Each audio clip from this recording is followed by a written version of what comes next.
மற்றொரு அடையாள பொக்கிஷ நிகழ்ச்சியூடாக இணைந்திருக்கின்றோம். கட்டுக்கரையில் பெருங்கற்கால பண்பாடு நுண்கற்கால பண்பாட்டின் தொடர்ச்சியாக தோன்றியுள்ளது. இங்கு மேற்கொள்ளப்பட்ட அகழ்வாய்வுகளில் பெருங்கற்கால பண்பாட்டுக்கான சான்றுகள் ஏராளமாக கிடைத்துள்ளன. இவை வட இலங்கையின் வரலாற்றுக்கு, குறிப்பாக இலங்கை தமிழர் வரலாற்றுக்கு புதிய வெளிச்சத்தை தருகின்றன. இந்த பண்பாட்டில் பெரிய கற்களை பயன்படுத்தி அமைக்கப்பட்டதாலேயே இதற்கு இந்த பெயர் வந்தும் இருக்கின்றது. கட்டுக்கரை அகழ்வாய்வில் கிடைத்த நாக சிலைகள் நாகர் இனக்குழுவினர் இப்பண்பாட்டை அறிமுகப்படுத்தியதற்கும் அவர்களில் குலதெய்வம் வழிபாட்டுக்கும் சான்றாக அமைந்திருக்கின்றது. இலங்கையிலும் தென்னிந்தியாவிலும் சிறப்பாக தென் தமிழகத்திலும் பெருங்கற்கால பண்பாட்டின் தோற்றம் வரலாற்றின் புதிய காலகட்டத்தின் தொடக்கமாக பார்க்கப்படுகின்றது. பெருங்கற்கால பண்பாட்டில் குடியிருப்பு, ஈமக்காடு, குளம் என்பன ஒருங்கே அமைந்திருப்பது அப்பண்பாட்டின் முக்கிய அம்சம். இந்த 4 அம்சங்களும் தமிழக பெருங்கற்கால பண்பாட்டில் கண்டுபிடிக்கப்பட்டுள்ளன.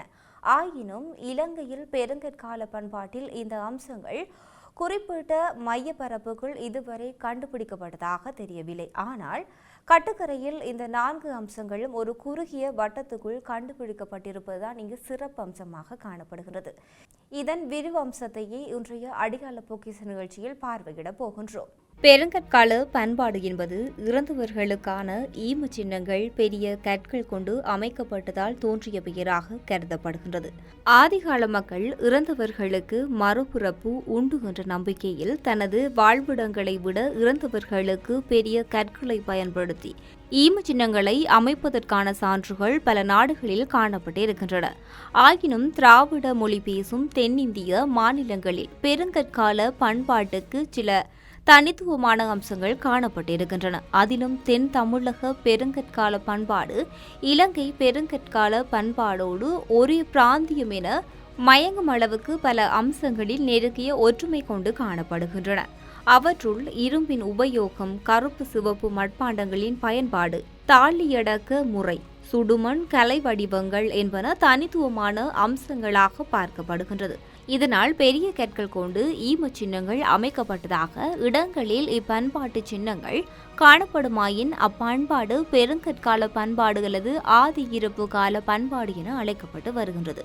இலங்கையிலும் தென்னிந்தியாவிலும் சிறப்பாக தென் தமிழகத்திலும் பெருங்கற்கால பண்பாட்டின் தோற்றம் வரலாற்றின் புதிய காலகட்டத்தின் தொடக்கமாக பார்க்கப்படுகின்றது.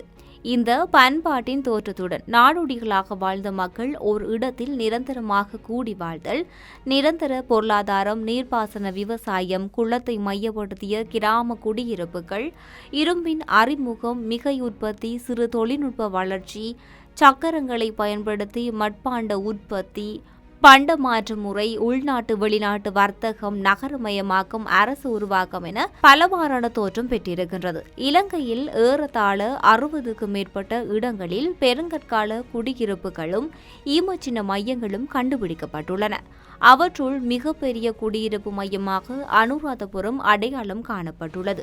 2வது பெரிய குடியிருப்பு மையமாக வட இலங்கையில் கந்தரோடை அடையாளம் காணப்பட்டிருக்கின்றது. ஆரம்பத்தில் இலங்கையில் கரையோரங்களில் குடியேறிய மக்களே காலப்போக்கில் வளமான இடங்களை தேடி சென்று அவ்விடங்களில் குடியேறியிருக்கின்றார்கள்.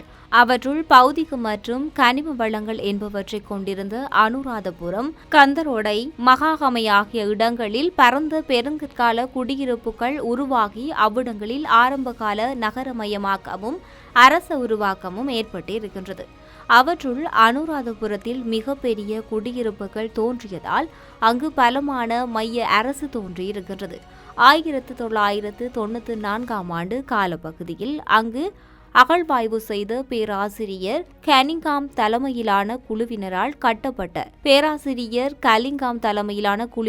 கண்டுபிடிக்கப்பட்ட சான்றுகள் நவீன கணிப்பில் பெருங்கற்கால பண்பாட்டின் தோற்றமாகும். கிறிஸ்துவுக்கு முன் 1000 ஆண்டுகள் என கணிக்கப்பட்டுள்ளது. இந்த கால கணிப்பு வட இந்திய குடியேற்றம் நடத்தப்பட்டதாக கூறப்படும் காலத்துக்கு 400 ஆண்டுகளுக்கு முன்னரே தமிழகத்தில் தொடர்பால் இலங்கையில் நாகரிக வரலாறு தோன்றியமை உறுதிப்படுத்தப்பட்டு இருக்கின்றது. வட இலங்கையில் இதுவரை கண்டுபிடிக்கப்பட்ட மிகப்பெரிய பெருங்கற்கால குடியிருப்பு மையமாக கட்டுக்கரை காணப்படுகின்றது. இதை அனுராதபுரத்துக்கு அடுத்த நிலையில் கண்டுபிடிக்கப்பட்ட மிகப்பெரிய குடியிருப்பு பிரதேசமாக கூறலாம். கட்டுக்கரை பெருங்கற்கால பண்பாடு சமகால தமிழக இலங்கை பெருங்கற்கால பண்பாடுகளுடன் ஒற்றுமை கொண்டிருப்பதாலும் சில சான்றாதாரங்கள் வட இலங்கையில் பூர்வீக வரலாற்றில் அதிலும் குறிப்பாக தமிழர் வரலாற்றில் புதிய செய்திகளை கூறுவதாக கருதப்படுகின்றது. கட்டுக்கரை தொல்லியல் ஆய்விலேயே பெருங்கற்கால மக்களின் சமய நம்பிக்கைகளை வெளிப்படுத்தும் அதிகளவான சான்றுகள் கண்டுபிடிக்கப்பட்டுள்ளன. அவற்றுள் நாக வழிபாட்டுக்குரிய சான்றுகள் மிகப்பெரிய அளவில் கிடைத்திருப்பதாக ஒரு சிறப்பம்சம் நோக்கத்துக்குரியதாக கருதப்படுகின்றது. பெருங்கற்கால பண்பாட்டில் குடியிருப்பு, ஈமக்காடு, குளம் என ஒருங்கே அமைந்திருப்பது அப்பண்பாட்டின் முக்கிய அம்சமாகும். இந்த 4 அம்சங்களும் தமிழக பெருங்கற்கால பண்பாட்டுடன் கண்டுபிடிக்கப்பட்டுள்ளன.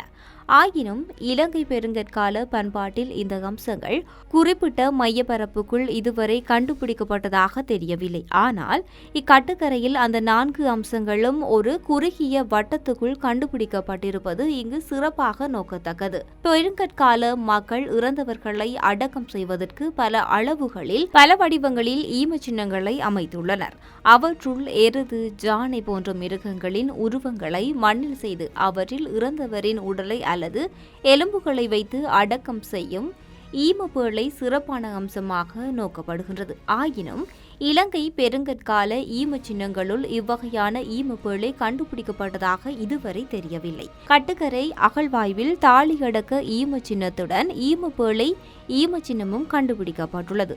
இதுவே இலங்கையில் கண்டுபிடிக்கப்பட்ட முதலாவது பெருங்கற்கால ஈமப்பேழையாக இருக்கலாம். வரலாற்று மூலங்கள் பலவும் இலங்கையில் வரலாற்று பழமை வாய்ந்த துறைமுகமாக வட இலங்கையில் உள்ள மாதோட்டத்தை குறிப்பிடலாம்.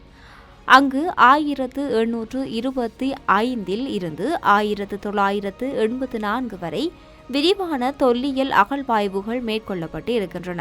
ஆயினும் அங்கு கண்டுபிடிக்கப்படாத தொன்மை சான்றுகள் கட்டுக்கரையில் கண்டுபிடிக்கப்பட்டு வருகின்றன. இச்சான்றுகள் மாதோட்டையிலிருந்து துறைமுக நகரத்தை அடையாளம் காண உதவலாம். தென்னாசியாவில் கிறிஸ்துவுக்கு முன் 3ஆம் நூற்றாண்டளவில் பிராமி எழுத்து தோன்றுவதற்கு முன்னர் இங்கு வாழ்ந்த மக்களிடையே குறியீடுகள் ஒரு தொடர்பு மொழியாக பயன்படுத்தப்பட்டுள்ளன.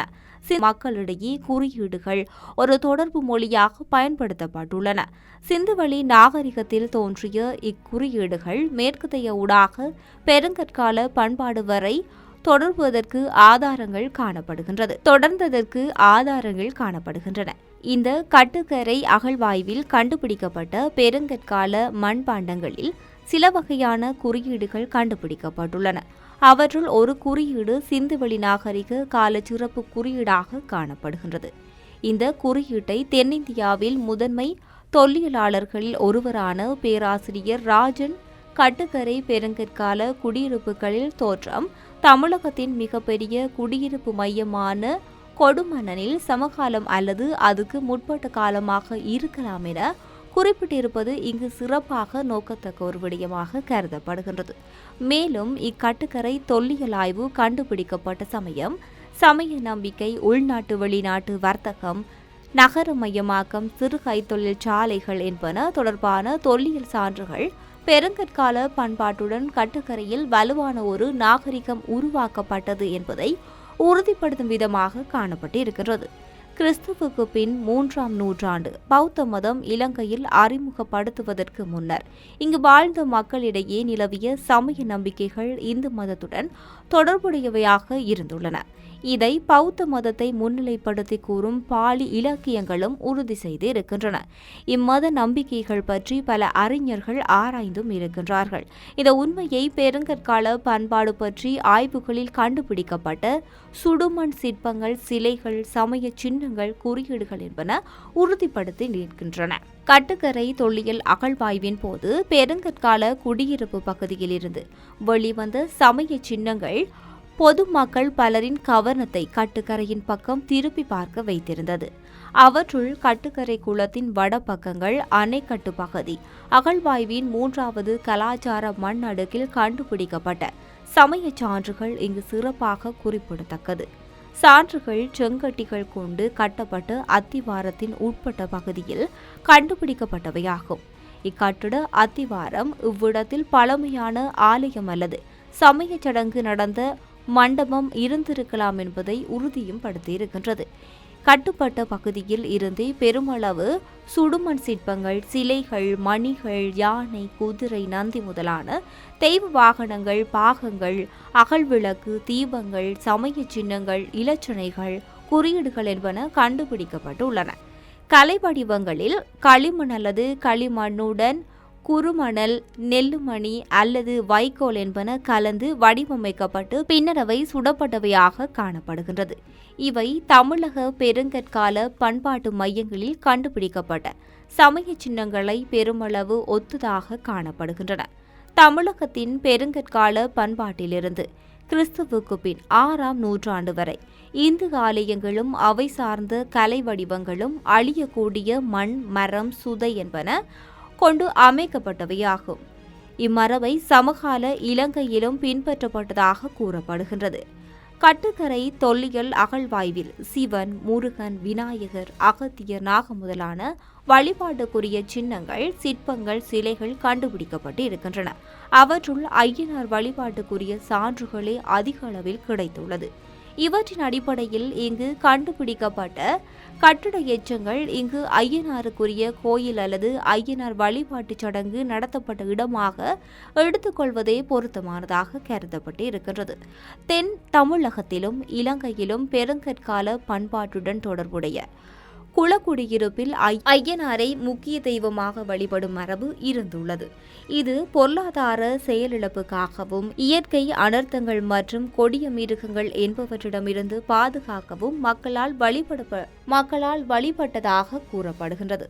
இதற்கு தமிழகத்தில் மதுரை மாவட்டத்தில் கண்டுபிடிக்கப்பட்ட மிக தொன்மையான ஐயனார் வழிபாட்டுக்குரிய சின்னங்கள் சிறப்பு சான்றுகளாகும். வன்னியிலும் பண்டு தொட்ட ஐயனார் ஒரு முக்கிய தெய்வமாக வழிபட்டு வருவதற்கு பல ஆதாரங்கள் காணப்படுகின்றன.